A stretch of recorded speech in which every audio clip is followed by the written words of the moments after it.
Good afternoon, ladies and gentlemen. Today promises to be a supremely exciting session, especially for me. I represent the film fraternity when I say that. I'm with a multifaceted lady, really. I mean, the less said about, the more, I could go on and on about her achievements.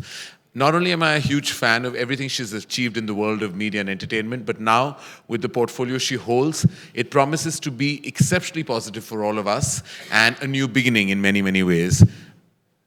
Smriti Zubin Irani, who is Minister, Textile, Information and Broadcasting. And I think it is truly, truly an honor for me to sit across you after nearly a decade, ma'am. I interviewed you for Coffee with Karan a decade ago, and I remember you won the hamper. Yes, I did. So, and I'm very, I think, disappointed that you don't remember that I was a few kilos lighter. Yeah. But for me, the journey where Karan Johar, I get to sit with him, and 10 years later he gets to call me ma'am, is, I think, high point. You know, where it comes to anyone from the government, that's how we become. You must know. It comes with the territory. I've known you as an actor in the film fraternity, but now the dynamic has shifted, and now we are going to call you ma'am, whether you like it or not. I have to tell the audience that this docile Namaskar wala Karan Johar was not so docile when we weren't on stage. And there was absolutely the old rib-tickling, pushy Karan and very gracious Karan that I saw behind the scenes. So what you see here is only meant for the cameras. Well, that just goes to show that most of us are worried about what we say on camera. Absolutely. But some of us don't have the privilege of words that you enjoy. No, I think that in a time and space that we are in today, right, any public person has to be extremely conscious of the fact that no matter what they say, firstly, either becomes a headline or becomes a reason so that headlines can be made. Right. And given that we are conscious people as public personalities, be it in media or in politics, we recognize that communication is an opportunity, can become a challenge if we don't use the tools well. So if I want to project an imagery about either the government or you want to project something about the film industry, then there are times and places and platforms on which we do it liberally. There are times where we have some people doing off-the-cuff remarks, which basically tatters and shatters a lot of the good work that we are trying to do. Right. So communication can be an effective tool, but it can become a bane if people don't know how to use it responsibly. Well, I think that's well said and true, definitely. But do you think sometimes that there are sections of the media that are not just reporting, but, you know, housing this huge, humongous party? Because they're enjoying it at everybody else's expense. Especially when, whether it's a politician or a movie star, things they say sometimes, you know, the way they're projected and presented. Sometimes you've said it intentionally, but even sometimes when you've said something unintentionally, what is your take on the way the media is operating today in terms of their reportage? I think that there have been times, especially because of the impact of social media now, right, where the media does get called out on wrong reportage. I think that given that more and more of our youngsters do not want to sit and be doled out a particular kind of information, but will challenge it by researching or by looking into details themselves, I think is a huge saving grace. That social medium also gets its own facets of negativity into the discourse is a given. But at least today, we do not have a system where a set of information is given and we take it at face value. Everybody wants to either challenge or everybody has a view and everybody does get a platform to talk about. When it comes to public personalities, be it actors or celebrities who are multifaceted like you or politicians for that matter, I think we have to take it in our stride that when you are a public person, you have to be ready for all kinds of comments. And 90% of it won't be constructive. Yes. We have grown up presuming that constructive criticism is extremely helpful. But we do have to recognize that human need to talk, to get angry, and to vent somewhere. And sometimes people do that. There are journalists who know how to keep their personal and their professional separate, but many a journalist do at times are affronted personally, and it comes out in their columns or in their writings. They have a bias, is what you have to say sometimes. I think politicians and media personalities or some people from, let's say, corporate who have been at the receiving end will say that they have a bias. But if you understand the business behind the beast, then you will know that this is just a part and parcel of how they expect eyeballs to come either to their column or to their channel. But you also sometimes feel, and I say that for people from the movie fraternity as well, even politicians, that we constantly create conspiracy theories, that they're not always true, that maybe sometimes members of the media are genuinely just giving you their perspective and their opinion. That's what I'm saying. So today we are again in a time and place where most of the viewers know who is just a theorist and who is actually factually reporting from the ground. And I think that is what is extremely encouraging. More and more youngsters, more and more viewers are saying that if I want a fancy or fantasy kind of a discourse, I'll go and watch a film. I don't need to watch a TV debate. If I want news, then they know which are the mediums to go to, where somebody will just, no holds barred, tell them what is actually happening on the ground. But if there is an intention behind a particular kind of a report, people are quick to tell. I mean, I've seen 17-year-olds, I have these conversations with college kids. They just, "Arey, ye wala to fake news hai." They already know that this is, They get a sense. They're clever enough to assess that. And they also look, I mean, it's surprising, but they'll go into a journalist's mode of reportage. And the kind of reporting they have done, they'll actually get out, oh, acha, inhone is vishay pe ye bola tha, turned out to be untrue. So nobody might want to, talk about it, but we know. And I think that an empowered consumer is the best thing to happen to the media. Well, speaking of reportage, there is what I call the Arnab Goswami phenomena, which is the loud screaming, shouting, debating kind of reportage, which has become the order of the day, unfortunately. What is your take on that kind of debate where I believe sometimes a media journalist actually has a point of view and not just moderating? But at least I think those journalists are upfront about the fact that I come with a point of view. Right. There are many who says, oh, I don't have a point of view, I'm just talking facts, which is not the case. So I'd rather have somebody who's upfront about the fact that I have an agenda than somebody saying, oh, I have nothing in terms of an agenda, but actually exercises that agenda every night. So you're saying a known enemy is better than an unknown one? I wouldn't call that person an enemy. Well, that's I in think terms that of terminology. Because of the severity of the debate now, we start putting everybody in the black and white bracket. Right. We are not looking at people as just people. We are not looking at media as just business. And that is where the problem is. Right. If I know that, let's say today, if Karan Johar does something extremely outrageous on this stage, every media house will carry it. Why? Because it's news. For them, it's business. Correct. And if Karan Johar has a very sedate conversation, people will just possibly carry a chota sa photo somewhere and say, not, aaj wo element mein nahi the. And move on to somebody else's airport look. Somebody else's controversy, somebody else's outrageous behavior. Right. Because as we've heard people in television say, nahi ji, jo dikhta hai, wo bikta hai. Not knowing that's a vicious cycle. And consumers at a point in time do say, ki yaar, hamesha does everything have to be controversial? So how do we make today outrageous? How do we make today outrageous? I think the very fact that Make me a headline, ma'am. Oh, I make a headline with and without you. See, that was it. That was what I was seeking. I'm just empowering myself for absolutely no reason. I'm allowed to do that. Absolutely. I think that headlines will be made whether we like it or not. Because of you? No. I think because of the very nature of the business.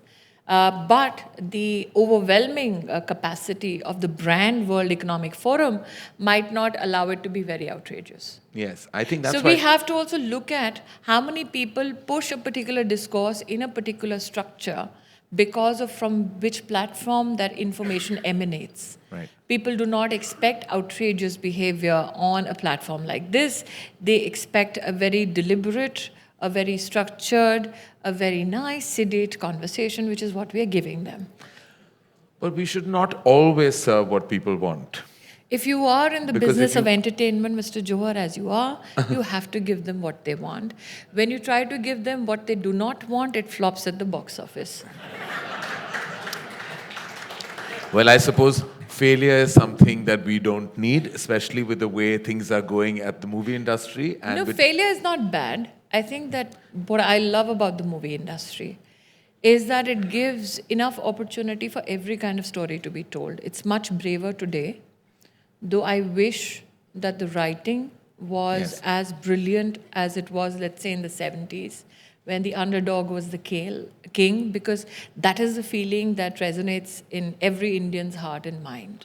There is a constant shift that I see in entertainment, actually. I feel like we're going back to kind of heartland stories, grassroots emotions. Anything very urban and exceptionally affluent is not resonating with the national audience anymore. There is actually a throwback to what you're talking about, the cinema of the 60s and 70s, which was representing the angst of the common man in a certain sense. So I think there is a big shift, and I think filmmakers have to address that, if they want increased footfalls. The other thing that I think that we need to really, really touch upon, because the industry is very excited to have you on board in such an important portfolio. Insider. And an insider we believe, there have been insiders, who've been at important positions and has actually resulted in an outrage, like Mr. Pelaj Nelani, who was CBFC chief. And there was so much outrage on a daily basis. What was your take on that before, things changed? See, Karan, without any other shenanigans, one has to accept, both as me being a former industry person and you being currently there, we've had an unwritten rule that irrespective of their kind of work, we have always given respect to people who are senior or chronologically older than us. Right. That's an unwritten rule of the industry. And that is what I follow even now as INB minister. I've never spoken about Mr. Nelani in public. And I've chosen not to do so because irrespective of the kind of cinema he makes, he has a seniority that we don't debate. The only issue is that the government foresees an agency to be a facilitator within the ambit of law. And that is all that we are interested in. But as a media person, as somebody who's worked in the industry and been associated with it for 15, 20 years, my understanding of it as an industry person is this. Irrespective of who is in government, there'll always be an opportunity for an industry person to take a position and serve the interest of not only the industry but of the nation. It is extremely incumbent upon us then as to how we conduct ourselves, so that our entire industry doesn't get branded with that kind of behavior. Correct. So even now, when I sit in front of you as a minister, people do not forget that I used to be an actor. So no matter what I do today, they will say, "Arey, sare actors aise hi hote hain." It's a thing which comes on to my entire community that I left long back. So that is a sense of responsibility we carry everywhere we go, whether we like it or we don't like it. Right. And that is the sense that I had when I came when I was given this responsibility, that everybody in my industry is not out to make raunchy movies. Everybody in my industry is not out to flaunt the rules. Everybody in my industry is not a part of a cacophony, but just wants to make films or tell stories that they love. Those stories you might not agree to, those stories might not appeal to you, but it is not our business to tell you how to live your life under the rights and privileges and responsibilities as ordained in the Constitution. Right. That is all that there is to it. But will the diktat, you think, change in terms of some of the, the obstacles filmmakers tend to face, in censorship, where we feel like, sometimes restricted in putting out content that may Any kind of content that you envisage has certain limitation in terms of your audience and the impact that it makes. If it is content which is available for universal viewing, I don't think there is a problem. But one thing has to be understood. The government has no role to play in certification. Right. The government has no role to play in bodies which work independent of the government. There are tribunals available so that any kind of appeal that the industry wants to make can be, heard right at that level, not get escalated to the government's level. We as an industry, and I'm saying we as an industry, and I'm not talking as a government representative, we have been severely apolitical. Right. I mean, even today, one of my closest colleagues from the industry, Ekta, I don't know who she votes for. We don't Right. discuss politics. We just discuss everything but politics because Correct. we don't do that no matter which set we go to. And that is not something which is true for me. It's true for every person that I've met in the industry for 15, 20 years. That is how we like it. We like to distance ourselves and we like the systems to work for ourselves and we like to conform to the law. That's all there is. If the law says that frontal nudity is not allowed so that it's not available on television for children to watch, that's what the law says. Yes. And if you ask parents today, especially when you talk about women's safety, would you want frontal nudity on television at 8 o'clock in the evening? Ask how many parents would want it. How many women would want it? They would not. But I want So to, that is where the certification aspect comes into being. That if I certify it okay, then it gets bought over by a movie, by a TV channel, and gets played at, because it's for universal viewing, gets played at times which are meant for family viewing. So now that you're a father yourself, Yes. you'll recognize that there's a very fine balance that one has to maintain between rights and No, responsibilities. I totally get that, and I get what you're talking about when it comes to something like frontal nudity. I mean, I endorse that, and I believe very strongly that if it's not for viewing of a certain age, it must be definitely Yes. capped. But there's a large section of the industry that believes that certify, don't censor. What is your thought on Well, that? I think that is what they are doing. I think that with Prasoon coming in, Right. there's an absolute conversation with everybody in the industry. We have to recognize, Karan, that people were using controversies to Right. get more eyeballs for their movies, which otherwise nobody would have watched. Right. That everybody knows. Yes. But sometimes And those there were people who used it as a great marketing tool. Yeah. I mean, there's no shame in accepting that. We had some of those wily foxes. Yeah. So now I think with Prasoon at the helm of things, he's very clear that there are norms which every filmmaker knows. And every filmmaker knows that these are the norms. What is fascinating, what Mr. Joshi told me, is that Smriti, suddenly people are saying, हम सब काटने को तैयार हैं, आप हमको universal certificate दे दो. And these are the people who are the apostles and the ones who are leading from the charge about freedom. They said, काट दो सारा, मुझे extra deal मिल रही है television channel से, मुझे वो deal चाहिए. He says, I'm seeing a different new world altogether today. Yeah. Well, sometimes that happens, especially for satellite rights, etc. It does. But that is a story which is never reported because that is not a masale wala story. Yeah. No, but the whole thing about certification is just like, say, the British Board of Certification. You have 12A and 15 and 18, and, it's broken up into categories of ages, which is definitely something that we as an industry, I know, and I speak on behalf of the Guild when I say that we really would like that to happen. Do you think that is an eventuality? It is, I think, a possibility in a country where you have information and education available at every citizen's doorstep. Right. So that a parent can make an informed decision. Right. For instance, let me tell you as a parent, I watched a particular film which was given a U certificate. And that film on Netflix is playing with the 16 plus. And my son said, didn't we just watch this? Wasn't this just you? So can you imagine if you use that theory with the kind of movies that we are giving a UA or a U certificate? So there is, yes, a need to have progressive age concerned certification done, but how much of the hubbub will be made when suddenly you'll realize that extreme violence, let's say, or abuses which you normally see in something or the other, suddenly becomes a 16 plus. Right. Will there be a backlash from the guild then? I just think, and I hope Mr. Joshi, who is an exceptionally intelligent, well-read, and Why are you saying he was? Just because he's a chief now? No. He's not left it behind. No, I'm just saying he is, and he's somebody I know and I've spoken to on various occasions, and extremely bright man. And I hope that there's a change brought, because I remember hope just so. last year I was told that there was a kissing scene in a film of mine, Ranbir and Anushka, and they said it's 50% up kissing kaat do. When you said things like this, it doesn't make sense. So that means that 50% that is left is not offensive. But if I cut it down by 50%, and exactly they went and changed it frame to frame till we cut exact 50%. This was told to us, and they came and sat in my editing room and made me cut that kissing Karan, scene. let me tell you, you've just made the headline. Which is? Because we have a Hindustan Times reporter, Kumkum Chadda, who just immediately started scribbling. Oh, 50. That is... She's been scribbling along. No, I was, and I So was. irrespective of the platform, when you say, Nash, can we make a headline? You just made it. I just made it about You the just, kissing scene. yeah. It was You quite just made interesting. it. And if there is another reporter in the house, they will say, Karan Johar grilled Smriti Irani on the 50% kissing scene that was cut. No, I was not reeling. I was, in fact, I was not reeling at all. I was saying that that happened in the Yeah. past. I think that Kennedy had said best. He said, I'm not here to fix a blame for the past. I'm here to fix a course for the future. Wonderful. I think we should all clap for that. And the future seems very bright.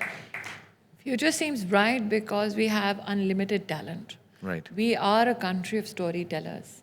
And I've said this on another platform recently. I said, imagine we as a nation have grown up with grandmothers telling us stories, not reading out of a book, but out of pure memory. And those stories differ from state to state. Those stories differ from district to district because our grandmothers have the potential of taking something which is very local in terms of our culture, our heritage, our craft, weave it into that story, and it becomes a part of our mindset.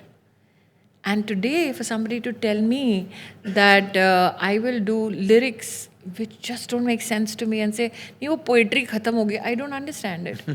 So I think that given that we are a nation of storytellers, we have a huge amount of potential. And also the fact that we have so many facets of creativity that can be woven into our cinema, the fact that we have so many actors. I mean, we've actually transformed ourselves from a time where we wanted stars to now where we appreciate actors and stars. And I think that is a great thing for the industry, and I see huge potential. I also see a huge potential in the digital world because there was a report by FICCI which says that in terms of digital media, in advertising will grow by 30% in the next 4 years.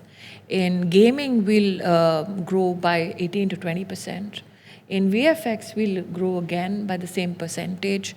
So in a country which is creative, we need to now marry that creativity with technology. How well we do it for our children, I think that's where the key lies. Yet I feel like cinema, which used to be the mothership of entertainment, has now suddenly become the stepchild.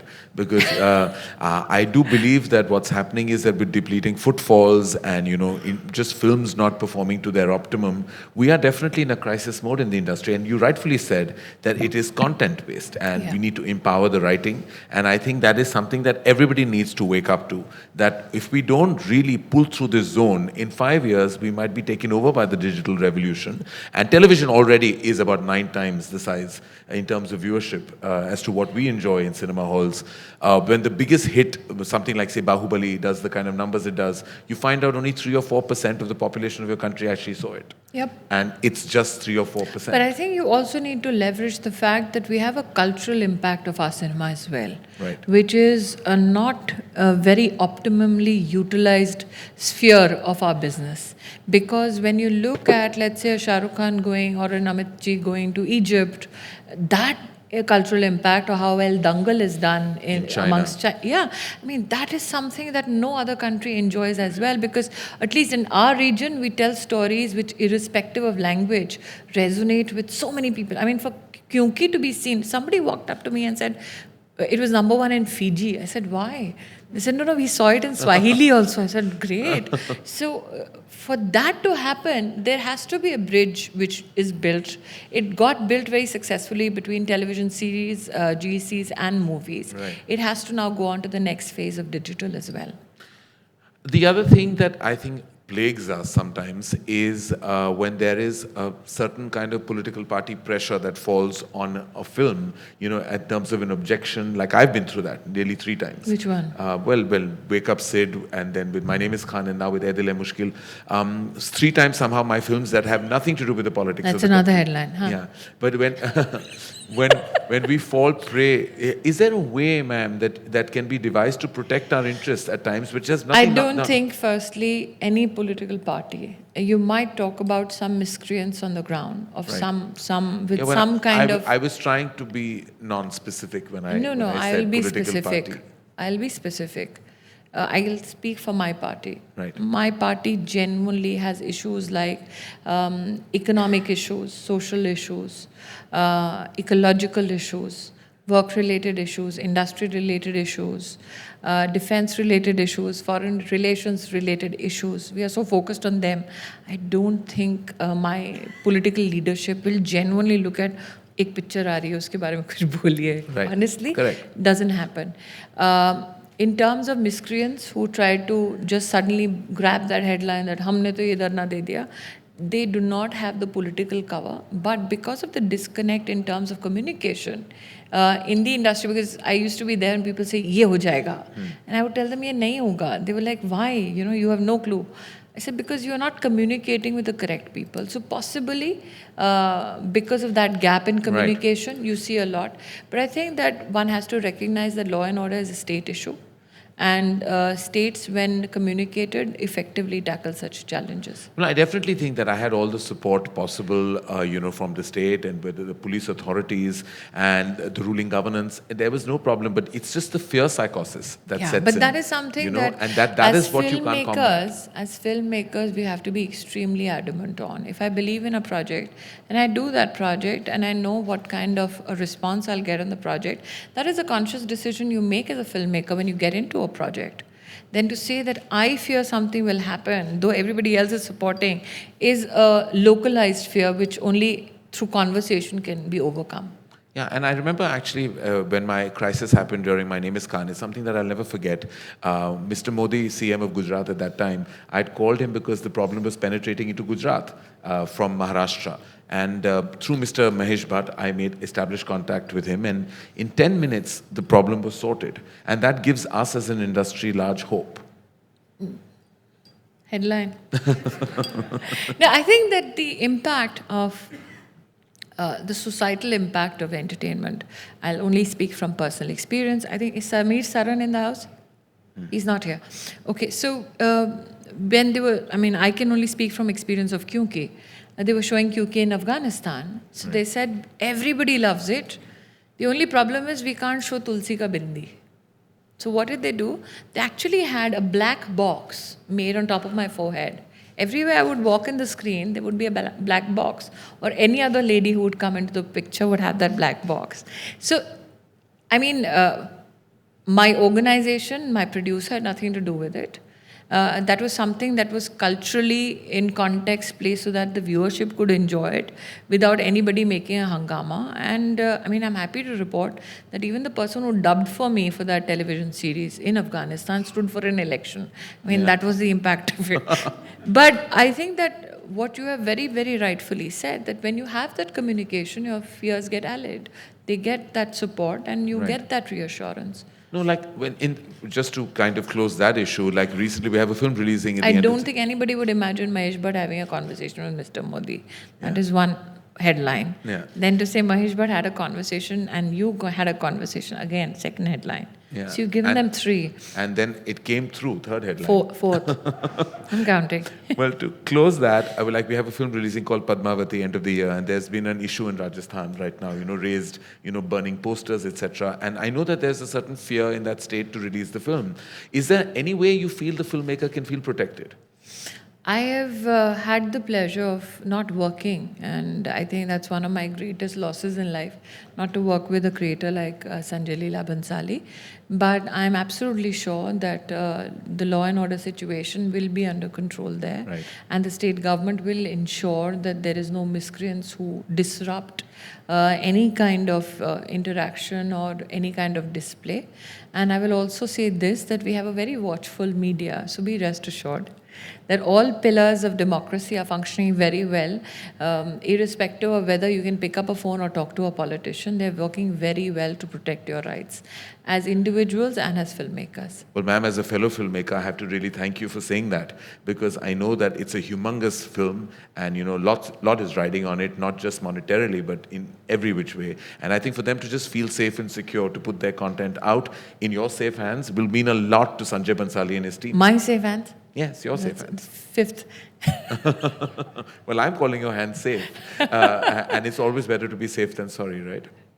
I'm glad that you have that kind of confidence. But like I said, law and order falls within the ambit of the state government. And I don't envisage any problems. And if there is a challenge, I'm sure that the state will duly meet it. Now, there's always, ma'am, an industry, everyone is always, as an industry, we always have complaints and issues. We come to the INB ministry. Is there something, and I say that from your end, is there something that you think we as a community of entertainment need to do? Something that we're perhaps not doing, something that we're doing incorrectly, that you feel at the position and power you're at, that you think we need to address or change? I think there are two issues in which I can see industry support doing really well. Firstly, for the International Film Festival, which is to be held in Goa, for the first time I saw that the preview committee is made only of filmmakers. Right. And I said that if you'd like people to appreciate cinema and go up to the jury, then those who pick that cinema have to be equally informed of the craft. And I invited filmmakers from Northeast to be a part of that committee. And the first reaction I got from them was, oh, nobody's ever bothered to engage with us before. If you can have an extended interaction with our citizens in Northeast, the filmmakers, that will be a huge boost. Secondly, I feel that we have producers, female producers. We have in television a humongous amount of female participation.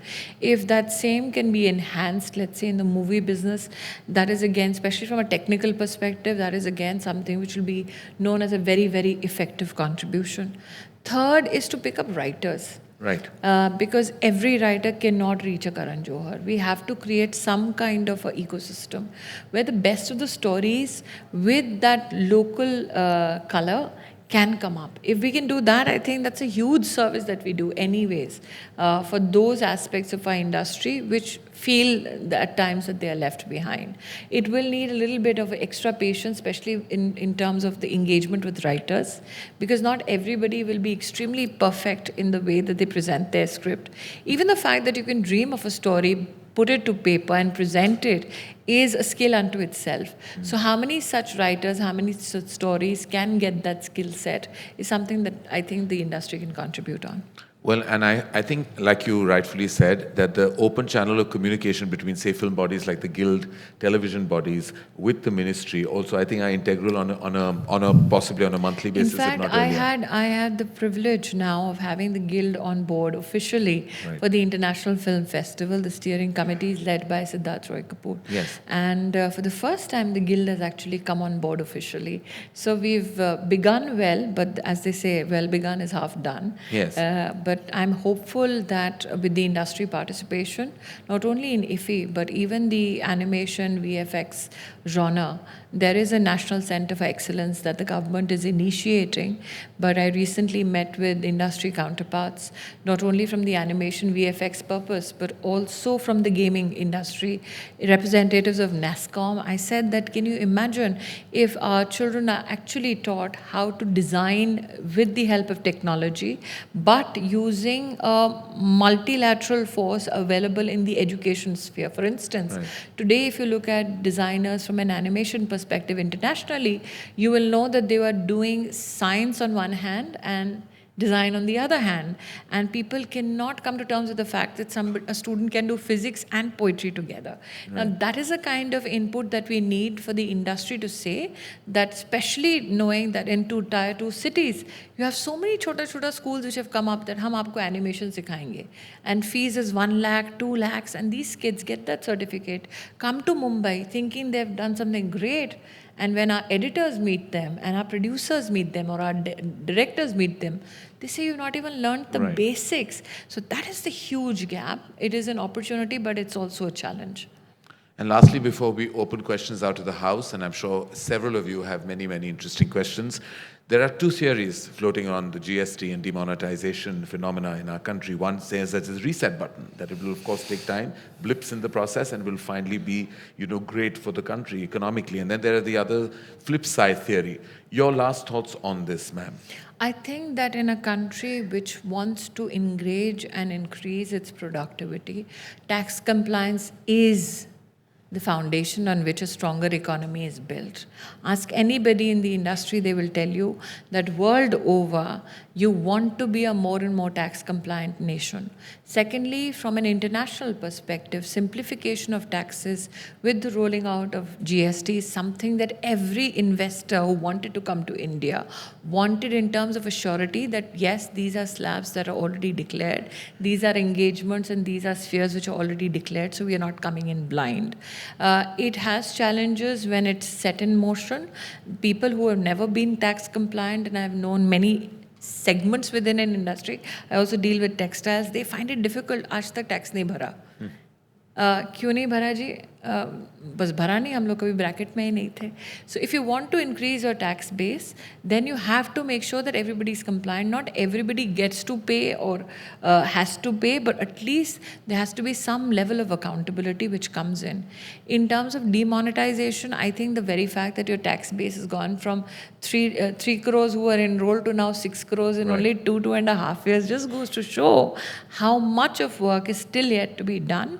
I will say this resolutely, that we voted for this Prime Minister not to maintain status quo. We as a nation wanted change. We wanted difficult decisions to be taken. And that is why we elected this Prime Minister, because we know that through difficult times, this is the leader who will take us through. And that is exactly what he's doing. Taking the difficult path, taking the decisions that we as a country and internationally that was expected of India, doing it right by the people. When have you ever seen a Prime Minister take over 20 slides on the economy and make a presentation to a bunch of accountants publicly? Never happened before. And that is what, this is the Prime Minister instilling his faith back in the people. You voted me to take the hard tasks and the hard decisions. I'm doing it. Be with me in this journey. That's all I have to say on this. Well, thank you, ma'am. Thank you for your thoughts. And thank you. Thank you. And as I said again, time and again, representing the movie industry and the entertainment industry, we have tremendous hope that with you in power, we will have achhe din in the future for us and for the country as well. So thank you. And thank you for this. And I don't get a hamper? No, you don't get a hamper. You get my eternal loyalty and love, if that matters at all. Okay, there was silence on that, so clearly it doesn't matter. The audience has no clue.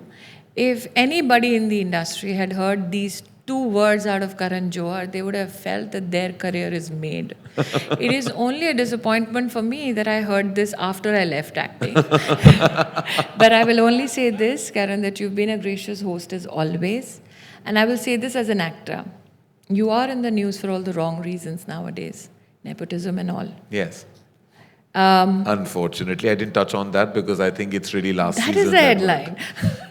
No, but let me say this. I have seen you as a filmmaker, even when I was a nobody. And I had a huge amount of respect for you because you treated every person who walked up to you with dignity, irrespective of who their parents were.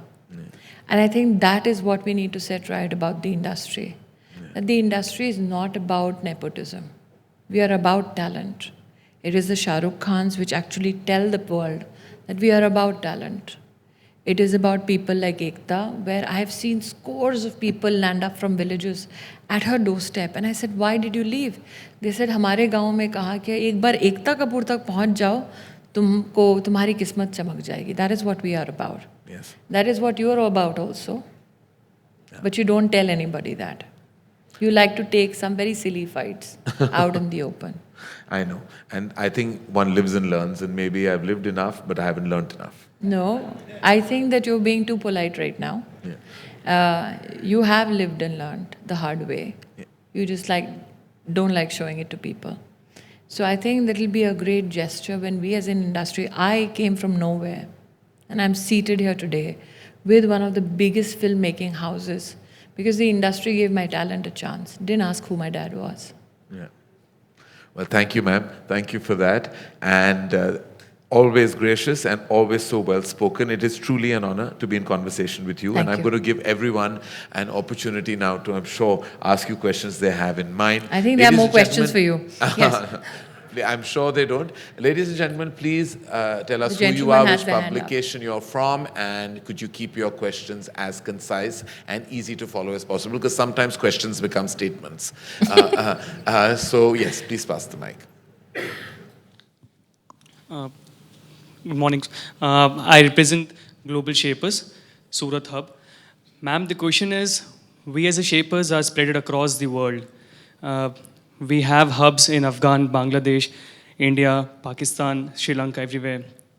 Last night at 2 o'clock, we all were singing Bollywood songs, and we all were loving, caring, displaying our affection and emotions.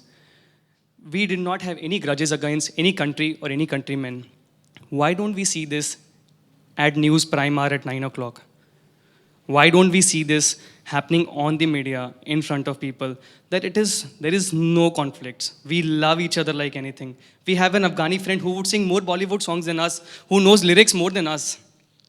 Why don't we see that? Why do we see only people As debating? I've said in my conversation with Mr. Johar, I think the problem is that people feel that hate sells, they feel that friction sells, they feel that controversy sells.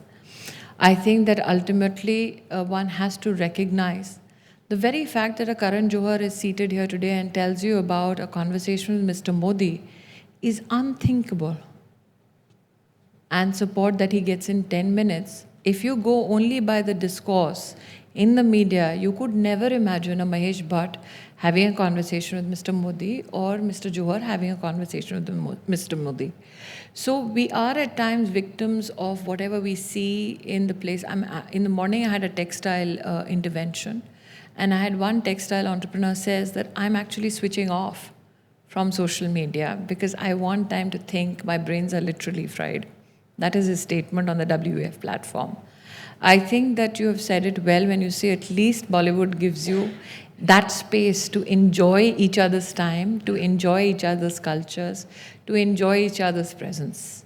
So at least I think that the film industry's biggest contribution is the joy that it brings and the connect that it's helped people develop, irrespective of their geographical boundaries.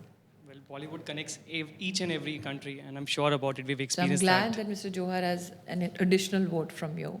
I am telling you, for us, I'm again transgressing into my mode of a media person, but I think that for any filmmaker, any storyteller or actor, that is the greatest joy to hear that their work helped connect people and leave aside acrimony. I think that's a great, great feeling for any filmmaker. Thank you. Could you pass the mic onto your right, please? Yes, ma'am. Hi, I'm Diksha. I'm from Dehradun Global Shapers community. I'm also a Teach for India fellow, and I've been integrating arts in the curriculum, and it works wonderfully. I also curate artists, the budding artists, and I've been just thinking that how do we integrate arts in the curriculum to make sure that these artists, when they land up in Mumbai, they don't get a shock? Diksha, we did something when I was the HRD minister called Kala Utsav, where in every district of our country, we told government school children that come out, take your local dance, music, and compete with each other at the district level, compete at the state level, then come at the national level and compete. We had children from a school in Assam, from one of the villages in Assam, come to Delhi and take away the 5 lakh rupee prize. And when we said, what will you build with it? They said, we'll build an auditorium or we'll build an arena where most of our kids in the village can come and explore their craft and their art. So the government is trying in its own way. Curriculum, when it comes to subjects like science and mathematics, doesn't allow for that exploration. But initiatives like Kala Utsav does. And I think that is where we need to push more and more. Also, integration of different subjects together. Like I said, physics and poetry. Now, that is an encouragement that parents need to give. It's a very hard decision, especially given the Indian context of learning. The minute you tell somebody who has grown up in the 70s, 80s, ki poetry padhni hai, they look at you like, what is wrong with you? So those are the choices we need to make as parents, but there are brave parents out there who help their child explore. But ma'am, like, I missed this in school, honestly. I am a lover of physics as well as poetry. And I studied science till 12th, and after that, I went on and studied literature. I found the love for C in literature. At the same time, I could connect with the physical concepts. So I think maybe if we have that option of taking up subjects like physics and literature together in school. Now. I mean, I had the good fortune of doing it when I was the HRD minister. After your 12th standard at least, you do have now choice-based credits in India, especially, see, because our primary responsibility was within the government institution sector. So there is choice-based credit transfer system which is rolled out, which now gives the student the choice of not only taking credits from, let's say, a base foundation course, apart from that, other literature-related or other craft-related issues, and the transition from not only the system within the university, but also can transfer to another university. So that has already been set up, at least for government institutions. That's great. I'll spread awareness about it. Thank you. Yes. Yes, ma'am. The front row. Ms. Irani, as an Indian woman, I must say that I felt very proud. It's the first time I'm live hearing you. I've seen you on TV, at your articulation and the confidence with which you spoke. Congratulations. I feel very proud as a woman seeing you. And you too, Mr. Johar. It's the first time I'm seeing you, and I'm really thrilled to be here and to partake in this conversation. Just on the lighter tone, suppose you were not a politician or an actor, where do you think, what would you have been your choice of profession? A reporter. No, I think I have the same answer, actually. no. I just knew one thing, ma'am. I was born here. My parents barely had $150 with themselves, and I left Delhi when I was 17. And my dad said, "You're not even a nikamma. You know how to study and you know what to make of yourself. Why would you go into the media business?" And I said, that is the only place where you don't know anybody. I had a big aversion to this whole Delhi issue of, "Tum jante ho mere daddy kaun hai?" And I felt that the media was the only space where it didn't matter whose kid you were. What mattered is if you were good at your job, you'll get it. Otherwise, you're fired. In fact, not hired at all. And to answer your question, I mean, I can't envisage any other career for myself. I had explored a career as a writer and as a producer, though I think anybody who produces in the Indian media today, hats off to them, especially in the movie business and television. It is, I mean, it is genuinely a job meant for the brave. But at least my industry gave me that opportunity to explore other facets as writer, as producer. So I think I would any day go back. I think more than anything else, just for the love of the people that we have. We have a mad mix of people in the industry. Yes, totally. But we do stick out and we do stick with each other when especially the times are bad. We've had people who, I mean, they have a bunch of producers that they all hang together, as we say in Bombay language. But they will actually dole out money for an anath ashram.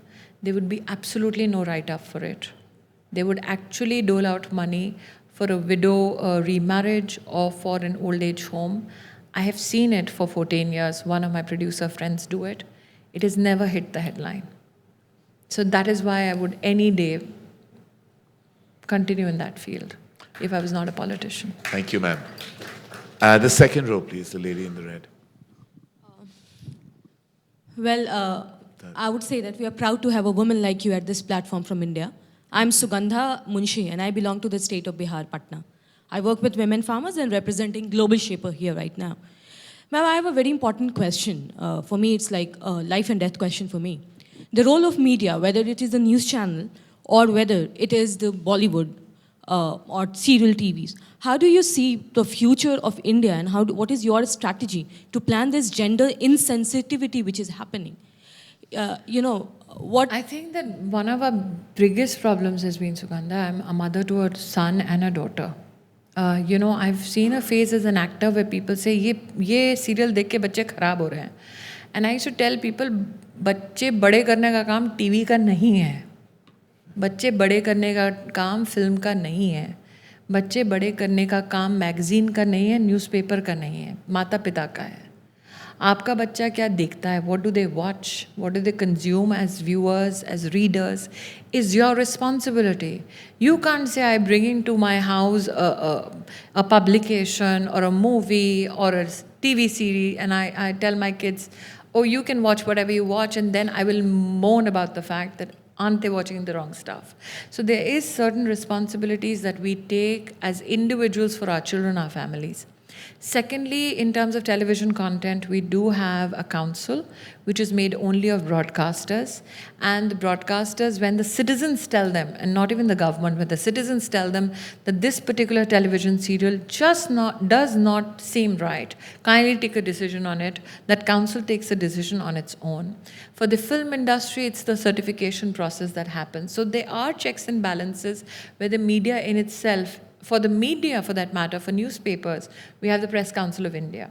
So we do have a series of checks and balances which are voluntary in nature, but ultimately as parents, gender sensitization cannot come from a movie alone. It has to come from parents. It has to come from a mother who, अरे ये तो लड़की है बाहर नहीं. It comes from those little things. So we have to begin with us. And movies and television, they will all comply. And Because second aspect, like the present government is doing wonderful. Like I work with women farmers in the villages. I see Mudra Yojana, Beti Bachao, Beti Padhao, everything. But when, please note. but yes, and the DBT is doing a wonderful job for the curtailing the corruption. But when we see the TV news channels, I'm talking about local news channels like Mahanwa TV, ETV, or whatever channels we take, as we discussed. Everybody comes with an independent idea, an independent thought process that has to be promoted. But what happens when we talk about, I won't say illiterate, but those who are unable to study because of their social issues or whatever, how do they, understand what debate goes on? Like our Prime Minister is doing a wonderful job. And when it comes to the farmer community, they said this is anti-farmer. This government is anti-farmer. And the farmer as a grassroots take that word, forgetting about all the positive thing which is happening. So how can we work on that? I think that to complement your concern and how do we kind of address that challenge, when you see the ministries function for instance, textiles. Now from the 7th to the 17th of October, the government per se is going with 15 nationalized banks to around 400 weaver and artisan clusters. What we have seen at the ministry level was that we did a test case of connecting Mudra, which is a bank loan without any collateral, to the poorest of the poor weaver, and we saw that their income went up by 60%. And I said, this is a test case which shows that if the bank reaches the weaver, they have an increase in income and productivity on its own. Now, when you talk to a weaver or an artisan, they say, हम कहाँ bank ढूंढने जाएंगे? And एक bank ढूंढेंगे तो बहुत मुश्किल होगी. So we sat down with 15 banks. Out of 800 clusters in the country, 401 are going to get covered in the next 10 days. So that is our approach of saying सरकार सिर्फ दिल्ली में नहीं आपके घर तक आकर आपको बोलेगी. Now if you look at the 2009-2010 census for only handloom, you will find that out of weavers' children, only 1% had higher education.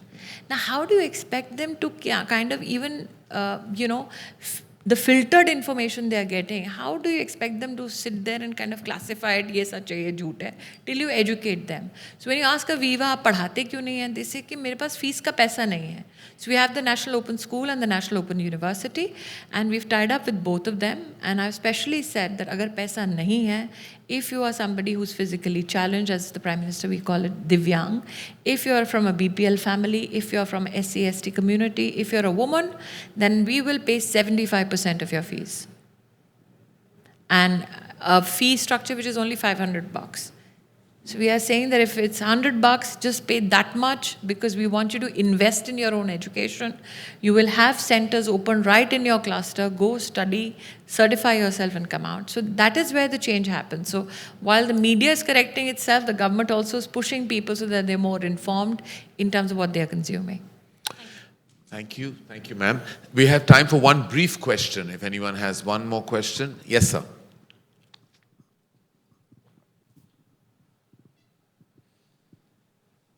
Thank you. My name is Sudhir. Ma'am, I don't know whether it will fall in your purview. See, there is a lot of notion about independence, that who contributed and who did not contribute. There's a lot of notion and, created. I'm saying during the peak hour, can we create a 5 to 7 second, during the peak hours, time slot, where the people who have contributed in the independence beyond few named, they are shown on daily basis. I don't know, is it possible? It is possible on the public broadcaster, sir. So the suggestion is well taken and will be worked on. Thank you. In HRD, we did something called Veer Gatha. Every soldier who got a Paramveer Chakra, We had actually classified them for children through the National Book Trust. We had made a series called Veer Gatha, where the army chief had dedicated it to the country. And I'm also suggesting to the public broadcaster कि शहीदों को सिर्फ 15 अगस्त को या 26 जनवरी को याद मत रखो. Take that and possibly, if you want, for children, make a weekend series on it. So we are in talks with Doordarshan to do it. Thank you, ma'am. Thank you. All right, thank you. That comes to a close to our in conversation with Smriti Zubin Irani. Thank you so much, ma'am. Thank you. Ma'am, I say again, with reverence and respect. Thank you so much for being your fabulous self. Thank you Thank so much. Thank you very much. Thank you, ladies and gentlemen, for being a terrific audience.